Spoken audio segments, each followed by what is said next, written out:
الحمد لله رب العالمين والعاقبة للمتقين والصلاة والسلام على سيد الأنبياء والمرسلين أما بعد فأعوذ بالله من الشيطان الرجيم بسم الله الرحمن الرحيم اللهم اغفر قلوبنا بالقرآن وزين أخلاقنا بالقرآن وأدخلنا الجنة بالقرآن ونجنا من النار بالقرآن مولاي صل وسلم دائما أبدا على حبيبك خير الخلق كلهم هو الحبيب الذي ترجى شفاعته لكل هول من الأموال مقتحم مولاي صل وسلم دائما أبدا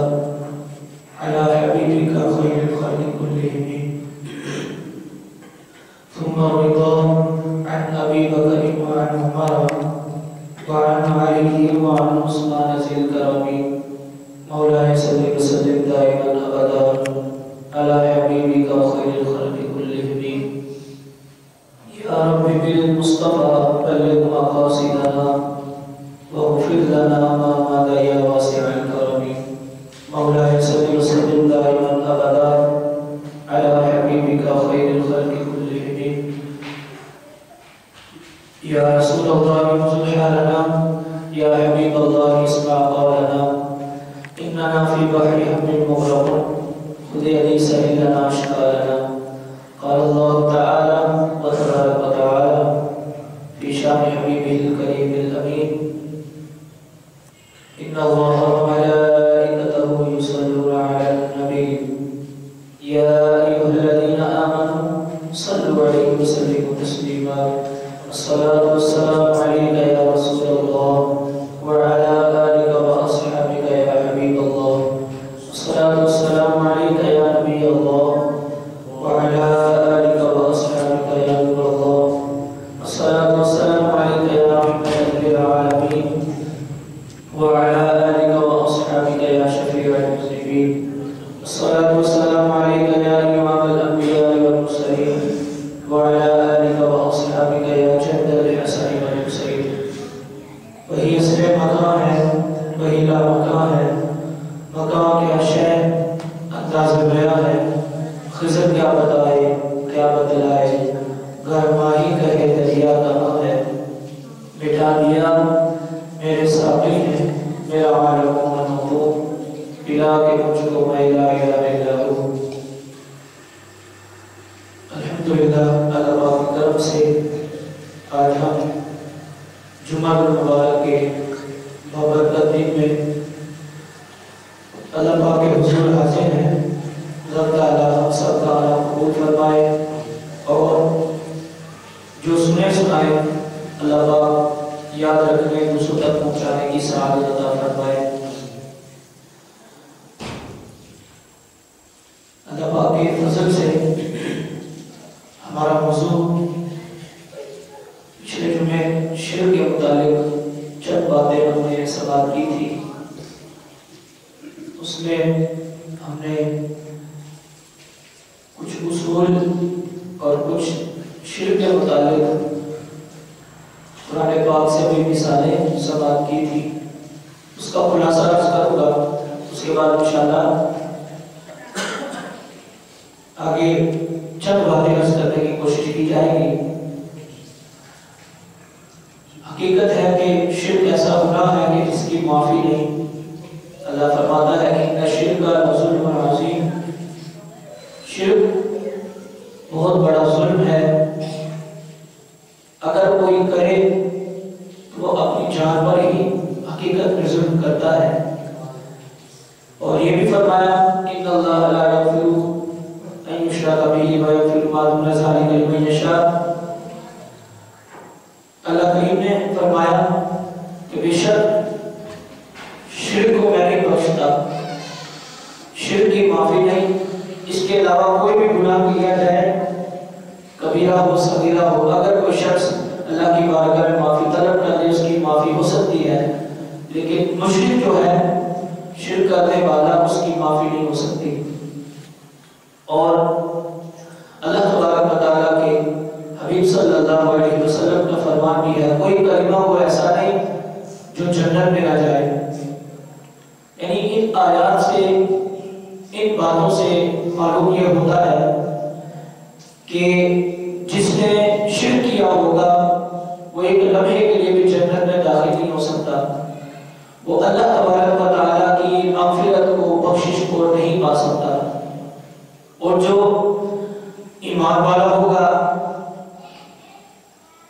بے شک وہ اپنے گناہوں کی وجہ سے جہنم میں چلا بھی جائے، لیکن سزا مکمل ہونے کے بعد یا آقا کریم صلی اللہ علیہ وسلم کی شفاعت کے بعد یا پھر اللہ کی رحمت سے وہ جہنم سے نکل کر ہمیشہ ہمیشہ جنت میں ضرور رہے گا۔ یہ تو مشرک کی اور ایمان والے کی یہ باتیں ہیں، یہ دو اصول بنا دیے گئے۔ ایمان والا ہمیشہ جنت میں رہے گا، کافر و مشرک ہمیشہ جہنم میں رہے گا۔ تو اللہ کی بارگاہ میں ہم یہی عرض کرتے ہیں، اللہ ہمیں ایمان پر خاتمہ عطا فرمائے۔ پھر آگے کچھ دنیاوی معاملات کی وجہ سے کچھ ایسے واقعات رونما ہوتے ہیں، کچھ ایسی باتیں مشہور ہو جاتی ہیں جن کو بندہ شرک سمجھتا ہے، یا تو وہ حقیقت میں شرک والی باتیں ہوتی ہیں یا نہیں ہوتی۔ اگر خدا نہ خواستہ شرک والی باتوں کو اپنا لیا تو بندہ نعوذ باللہ من ذالک مشرک ہو جائے گا۔ لیکن کچھ ایسی باتیں ہیں کہ جن کو عام عوام الناس کو گمراہ کرنے کے لیے یہ کہا جاتا ہے کہ یہ کام تم کرو گے تو شرک ہو جائے گا، حالانکہ وہ شرک نہیں ہوتا۔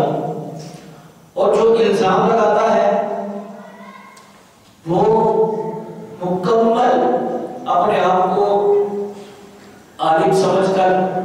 اپنے آپ کو دانشور سمجھ کر، اپنے آپ کو دین کے مطابق سمجھدار سمجھ کر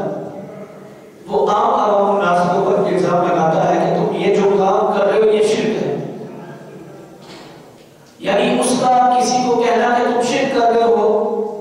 اس سے معلوم یہ ہے کہ وہ اس شخص کو کافر ثابت کرنے کی کوشش کرتا ہے۔ تو یہ باتیں عام طور پہ بہت زیادہ مشہور ہیں۔ آج انشاءاللہ عزوجل کچھ باتیں عرض کرنے کی کوشش کی جائے گی کہ کیا جو کام ہم کرتے ہیں وہ شرک ہے یا نہیں۔ اللہ پاک نے اپنے بندوں کو کیا عظمت عطا فرمائی۔ پچھلے جمعے شرک کے متعلق 3 باتیں عرض کی گئی تھی۔ ایک شرک فی العبادت ہوتا ہے، ایک شرک فی الذات، اور تیسرا شرک فی الصفات ہے۔ شرک فی العبادت کے متعلق کہ اللہ کے علاوہ کسی کو لائق عبادت سمجھنا، اس کو لائق عبادت سمجھ کر اس کے آگے سجدہ کرنا، یا کوئی اور ایسا کام کرنا لائق عبادت سمجھ کر، پھر تو اللہ کے برابر بندہ عبادت کے اندر اس شخص کو ٹھہراتا ہے۔ دوسرا شرک فی الذات کہ جس طرح کی اللہ کی ذات ہے اسی طرح کسی اور کی ذات کو تصور کرنا۔ اللہ پاک اپنے بارے میں فرماتا ہے قل هو اللہ احد اللہ الصمد لم یلد ولم یولد۔ اے نبی فرما دیجیے اللہ ایک ہے، اللہ کی کوئی اولاد نہیں، لم یلد ولم یولد، نہ وہ کسی سے پیدا ہوا ہے نہ اس کی اولاد ہے۔ یہ اللہ پاک نے اپنی ذات کا تصور پیش کیا ہے۔ اور اس کے علاوہ بھی اگر کوئی شخص اللہ کی ذات جس طرح ہے اسی طرح کسی کی ذات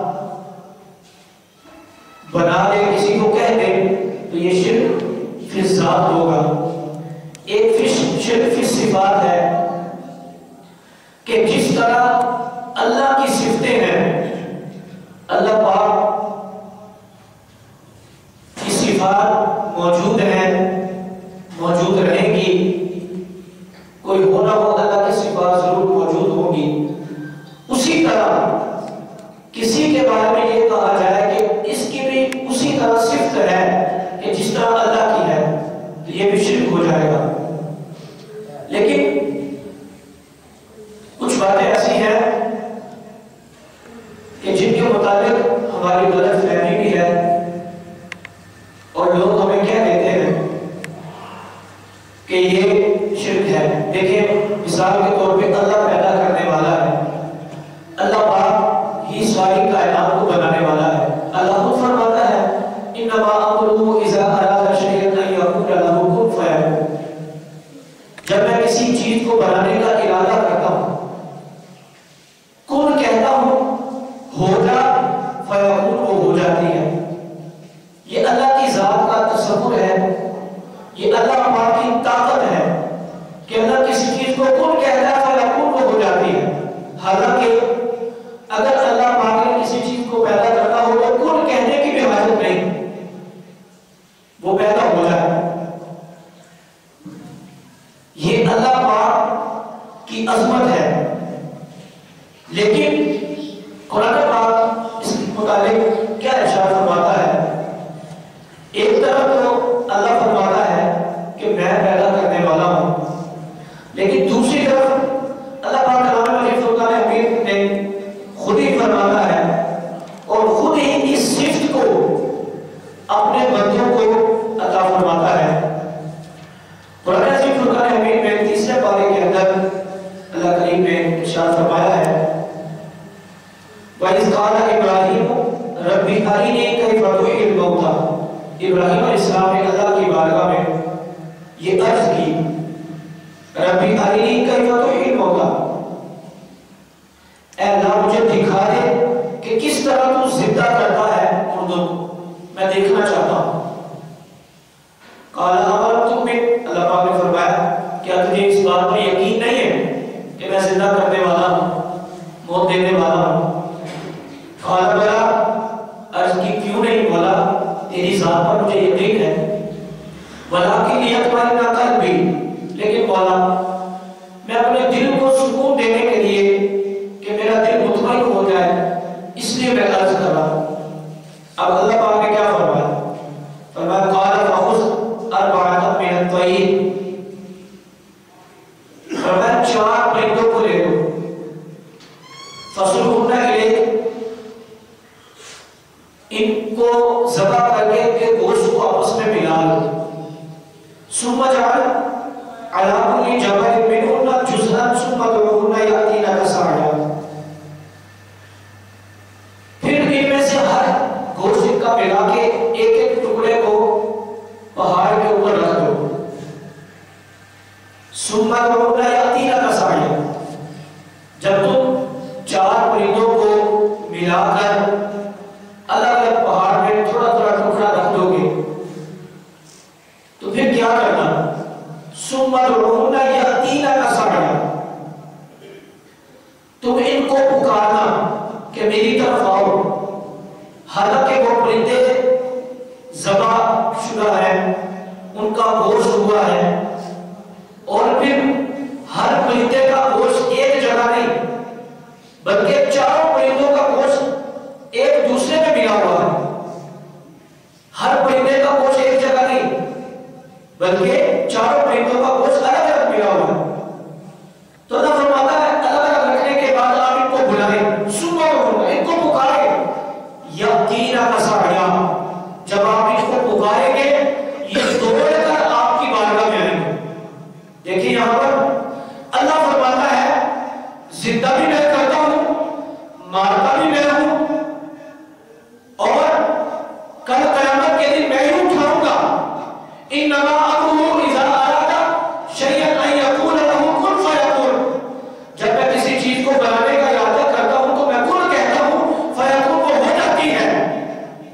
اللہ پاک خود یہاں پر اپنے برگزیدہ نبی ابراہیم علیہ السلام کو یہ طاقت عطا فرما ہے کہ پرندوں کا گوشت ملا ہوا ہے، پہاڑ پہ رکھتے ہیں، اللہ کے حکم کے مطابق ان کو بلاتے ہیں، اللہ فرماتا ہے جب آپ ان کو بلائیں گے تو دوڑ کر آئیں گے۔ یاد رکھیں جب ابراہیم علیہ السلام نے اس گوشت کو اپنی طرف بلایا، حکم اللہ کا تھا، بلایا ابراہیم علیہ السلام نے، پتہ یہ چلا اللہ پاک نے اپنے نبی کو یہ طاقت عطا فرما دی اپنے عزت سے۔ تو جب ابراہیم علیہ السلام نے ان ذبح شدہ پرندوں کو بلایا تو وہ دوڑ کر اللہ کے نبی کی بارگاہ میں حاضر ہوئے۔ تو پتہ یہ چلا،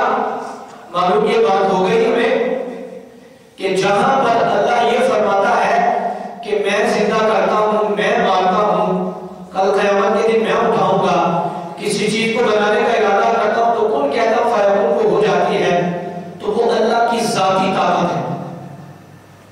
وہ اللہ پاک کی طاقت ہے۔ لیکن جہاں پر اللہ کریم نے ارشاد فرمایا اپنے بندوں کے بارے میں، جیسے ابراہیم علیہ السلام کے بارے میں اللہ فرماتا ہے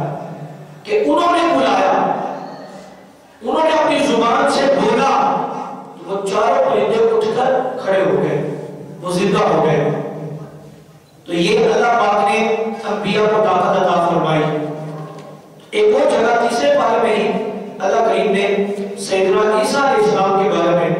کچھ یوں ارشاد فرمایا ہے کہ عیسیٰ علیہ السلام فرماتے ہیں کہ اللہ پاک نے مجھے یہ طاقت عطا فرمائی ہے، مجھے یہ نشانیاں عطا فرمائی، انی اخلق لکم من الطین کہیئۃ الطیر فانفخ فیہ فیکون طیرا باذن اللہ۔ ابراہیم علیہ السلام کہتے ہیں کہ میں پرندوں کی مورتی بنا کر فانفخ فیہ، اس میں اگر پھونک مارتا ہوں نا، فیکون طیرا باذن اللہ، تو وہ اللہ کے حکم سے پرندہ اڑنا شروع کر دیتا ہے۔ تو یہ قرآن پاک اس اسلوب کو بیان کرتا ہے۔ پھر میرا بھی آپ کا بھی یہ عقیدہ ہے کہ شفا دینے والا تو اللہ ہے، اللہ پاک ہی شفا دیتا ہے، مریضوں کو صحتیابی عطا فرماتا ہے۔ لیکن عیسیٰ علیہ السلام کیا کہتے ہیں؟ وَأُبْرِئُ الْأَكْمَحَ وَالْأَبْرَصَ، کیا کہتے ہیں؟ کہتے ہیں میں شفا دیتا ہوں، میں دیتا ہوں، وَأُبْرِئُ، شفا ہم تو کہتے ہیں شفا اللہ دینے والا ہے، لیکن کیا کہتے ہیں؟ میں شفا دیتا ہوں۔ جو اندھے ہوتے ہیں اور سفید داغ والے ہوتے ہیں، یعنی جو بیمار ہو جاتا ہے میں ان کو شفا دیتا ہوں۔ اب قرآن پاک یہ خود بیان کرتا ہے، اگر کہا جائے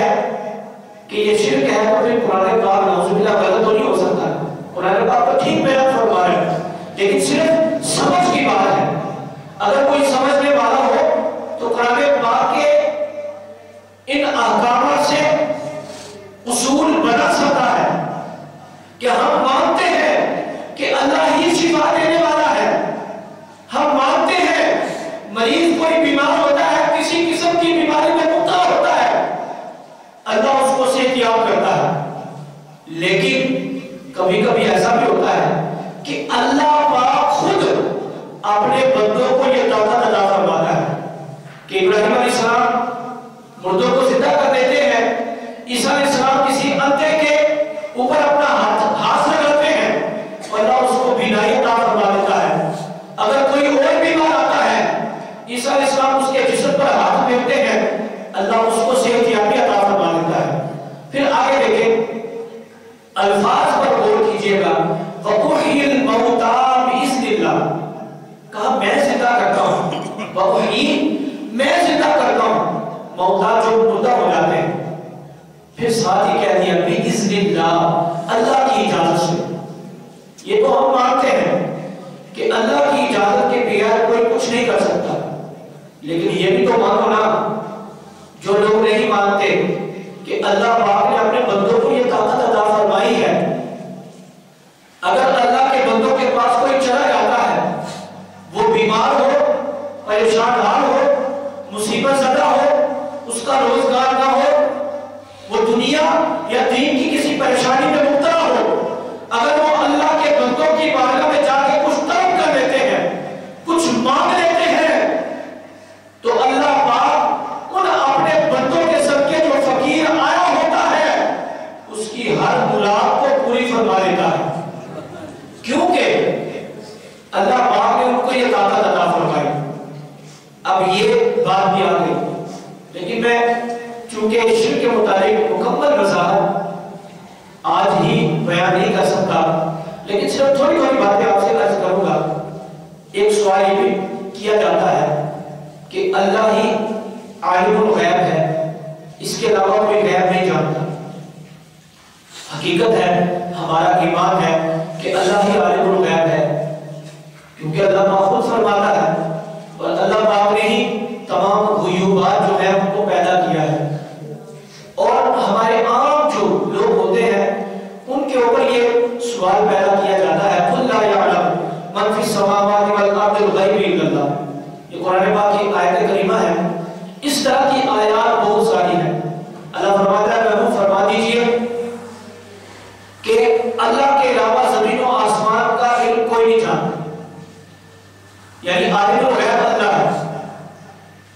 یہ حضور اپنی زبان سے فرما رہے ہیں۔ تو سوال کرنے والے سوال یہ کرتے ہیں، جب عالم الغیب اللہ ہے تو تم تو کہتے ہو کہ نبی پاک صلی اللہ علیہ وسلم بھی جانتے ہیں، تم تو کہتے ہو کہ انبیاء بھی علم غیب رکھتے ہیں، تم یہ کہتے ہو نا، اور الحمدللہ ہم یہ کہتے ہیں کہ اللہ کے بندے بھی علم غیب رکھتے ہیں، ہماری یہ عقیدہ ہے۔ یہ بات سمجھیے گا، آپ کے کام آئے گی انشاءاللہ عز و جل۔ یہ تو ہم مانتے ہیں کہ اللہ عالم الغیب ہے، لیکن ساتھ ساتھ ہمارا یہ بھی عقیدہ ہے کہ علم غیب اللہ کے بندے بھی رکھتے ہیں۔ اس کی مثال، چونکہ جو سوال کرنے والے ہوتے ہیں وہ کہتے ہیں ہم قرآن پاک سے سوال کر رہے ہیں، تو ہمیں قرآن پاک سے ہی جواب دیا جائے، ہمیں ادھر ادھر کی باتیں نہ سنائی جائیں، اور ادھر ادھر کی جب باتیں سناتے ہیں ہم تو پھنس جاتے ہیں۔ اب دیکھیں قرآن پاک کیا کہتا ہے، اللہ فرماتا ہے عالم الغیب میں ہوں، یعنی زمین و آسمان میں جو کچھ ہے اس کا علم میں ہی رکھتا ہوں۔ لیکن تیسرے پارے میں اسی آیت کریمہ کے اندر سیدنا عیسیٰ علیہ السلام کے بارے میں اللہ کیا فرماتا ہے، وَأُنَبِّئُكُم بِمَا تَأْكُلُونَ وَمَا تَدَّخِرُونَ فِي بُيُوتِكُم۔ عیسیٰ علیہ السلام کہتے ہیں وَأُنَبِّئُكُم، میں تمہیں خبر دیتا ہوں، میں تمہیں بتاتا ہوں کیا، بِمَا تَأْكُلُونَ، جو تم کھا کے آئے ہو، میں خبر دیتا ہوں جو تم کھا کے آئے ہو، وَمَا تَدَّخِرُونَ فِي بُيُوتِكُم، اور جو تم نے اپنے گھر میں چھپا کر رکھا ہے، جمع کر کے آئے ہو، اس کی بھی میں تمہیں خبر دیتا ہوں۔ اب دیکھیں عیسیٰ علیہ السلام ہے تو اللہ کے بندے ہیں، نبی ہے لیکن اللہ کے بندے ہیں، لیکن جو چیز بندہ کھا کے آیا ہوتا ہے کسی کو خبر تو نہیں ہوتی کیا کھا کے آیا ہے، لیکن عیسیٰ علیہ السلام کو اللہ پاک نے یہ شان عطا فرمائی، جو بھی شخص جو کھا کے آتا آپ اس کو بتا دیتے تو فلاں سبزی کھا کے آئے ہو، فلاں چیز کھا کے آئے ہو۔ اب جب وہ آتا تو عیسیٰ علیہ السلام ساتھ ساتھ یہ بھی کہتے جو تم چھپا کے آئے ہو نا اس کی بھی خبر میں رکھتا ہوں۔ لیکن قرآن پاک کو یہ کہتا ہے کہ علم غیب اللہ ہی رکھتا ہے، اور سوال کرنے والا یہ کہتا ہے کہ قرآن نے یہ بیان کیا کہ علم غیب اللہ ہی جانتا ہے، اس کے علاوہ کوئی نہیں جانتا، لیکن قرآن ہی بیان کرتا ہے عیسیٰ علیہ السلام کے بارے میں کہ عیسیٰ علیہ السلام کی غیب کی خبر دیتے ہیں، غیب کی خبر بتاتے ہیں۔ ایک یہ مثال، ایک اور مثال بھی یہاں پر عرض کرنے کی کوشش کروں گا جلدی جلدی سے، کہ موسیٰ علیہ السلام جب خضر علیہ السلام کے پاس آئے اللہ کے حکم سے، یہ واقعہ بڑا طویل ہے، آپ نے کشتی تھوڑی سی توڑ دی تو موسیٰ علیہ السلام جلال میں آ گیا، آپ نے کشتی کیوں توڑی ہے؟ یہ 16ویں پارے کے اندر 15ویں پارے کے آخر اور 16ویں پارے کی ابتدا میں طویل واقعہ ہے۔ موسیٰ علیہ السلام نے کہا کہ آپ نے کشتی کیوں توڑی ہے؟ آپ نے کہا کہ میں نے تمہیں کہا تھا کہ تم میرے ساتھ نہیں رہ سکتے، بار بار سوال نہ کرو، اس وقت جواب نہیں دیا۔ آگے چلے گئے، دریا پار کیا تو وہاں پر ایک گاؤں تھا، ایک دیوار گھری ہوئی تھی، آپ نے اس دیوار کو تعمیر کر دیا۔ عالم یہ تھا کہ اس گاؤں کے رہنے والوں نے آپ کو کھانا تک نہ پوچھا۔ موسیٰ علیہ السلام کو پھر چلا آیا کہ گاؤں کے رہنے والوں نے ہمیں کھانا پیا نہیں دیا، لیکن آپ نے ان کی دیوار تعمیر کر دی، ان کے ساتھ بھلا کر دیا۔ تھوڑا آگے گئے تو ایک چھوٹا سا بچہ تھا، خضر علیہ السلام اس کو قتل کر دیا۔ اب موسیٰ علیہ السلام کو پھر چلا رہا ہے کہ آپ نے اس کو قتل کیوں کیا؟ جب یہ تین واقعات پیش آئے تو خضر علیہ السلام نے کہا اب آپ میرے ساتھ نہیں رہ سکتے، میں نے یہ بات پہلے کی تھی۔ کہا چلو ابھی جدا تو ہم ہونے والے ہیں، لیکن آپ بتا دیں یہ تینوں واقعات کیوں ہوئے؟ آپ نے کشتی کیوں توڑی؟ آپ نے فرمایا اصل میں دریا کے پار ایک ظالم بادشاہ تھا، جو بھی اچھی کشتی دیکھتا اس کو وہ اپنے قبضے میں لے لیتا۔ یہ بھی خضر علیہ السلام کی غیب کی خبر تھی۔ پھر آگے آپ نے بچے کو قتل کیوں کیا؟ اس لیے کیا کہ اس کی پیشانی کے درمیان لکھا ہوا تھا کافر، اس لیے میں نے اس کو قتل کر دیا۔ یہ نہ ہو کہ اس کی آنے والی نسل جو ہے وہ خراب ہو جائے، اس کے خاندان والے نیک ہیں۔ اب دیکھیں یہ بھی غیب کی خبر ہے، بندے کو تو پتہ نہیں ہوتا نا، لیکن خضر علیہ السلام کو اللہ پاک نے یہ علم عطا فرمایا۔ اب دیوار کیوں تعمیر کی؟ دیوار اس لیے تعمیر کی کہ اس دیوار کے نیچے خزانہ تھا، اور جن بچوں کی ملکیت تھا وہ یتیم تھے۔ اگر میں دیوار کو تعمیر نہ کرتا تو یہ نہ ہوتا کہ لوگ اس خزانے کو لے نہ جاتے، اور اس کے والدین نیک تھے، وہ جو یتیم بچے تھے۔ یہ تینوں باتیں علم غیب ہیں جو قرآن پاک میں بیان فرمائی۔ بات کرنے کا مقصد یہ ہے کہ جہاں پر اللہ فرماتا ہے کہ عالم الغیب میں ہوں، اس سے مراد یہ ہے کہ جس طرح پہلے میں نے عرض کیا کہ اللہ پاک ذاتی علم رکھتا ہے۔ اللہ پاک کے علم کی کوئی حد نہیں ہے کہ کتنا علم ہے، اس کی کوئی حد نہیں ہے۔ اس کے برعکس اگر کسی کو علم اللہ پاک نے عطا فرمایا ہے، علم غیب، چاہے وہ نبی ہو، بالخصوص ہمارے نبی محمد صلی اللہ علیہ وسلم ہو، میرے نزدیک، آپ کے نزدیک نبی محمد صلی اللہ علیہ وسلم کے علم کی کوئی حد نہیں ہو سکتی، کیونکہ ہماری کوئی طاقت نہیں کہ ہم ان کے علم کو جان لیں، لیکن اللہ کے نزدیک نبیوں کے علم کی بھی کوئی نہ کوئی حد ہوگی۔ ہم جب کہتے ہیں کہ اللہ عالم الغیب ہے، اس سے مراد یہ ہوتا ہے کہ ذاتی طور پر اللہ عالم الغیب ہے، اس کی کوئی حد نہیں ہے۔ جب ہم کہتے ہیں کہ اللہ کے بندوں کو اللہ پاک نے علم عطا فرمایا،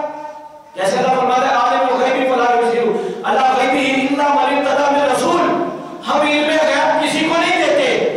لیکن جو ہمارے پسندیدہ رسول ہوتے ہیں ہم ان کو علم غیب عطا فرما دیتے ہیں۔ یہ قرآن پاک بیان کرتا ہے وما هو علی الغیب بضنین،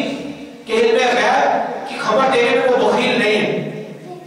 تو یہ بات بتانے کا مقصد یہ، کچھ لوگ کہتے ہیں عالم الغیب اللہ ہے، تم نبی کو عالم الغیب کہہ رہے ہو، یہ شرک ہو جاتا ہے۔ تو آج ہمیں معلوم ہو گیا اگر کوئی شخص اللہ کے نبی کو بھی عالم الغیب کہتا ہے تو وہ اللہ کے برابر سمجھ کر نہیں کہتا، اللہ کے برابر سمجھ کر نہیں کہتا،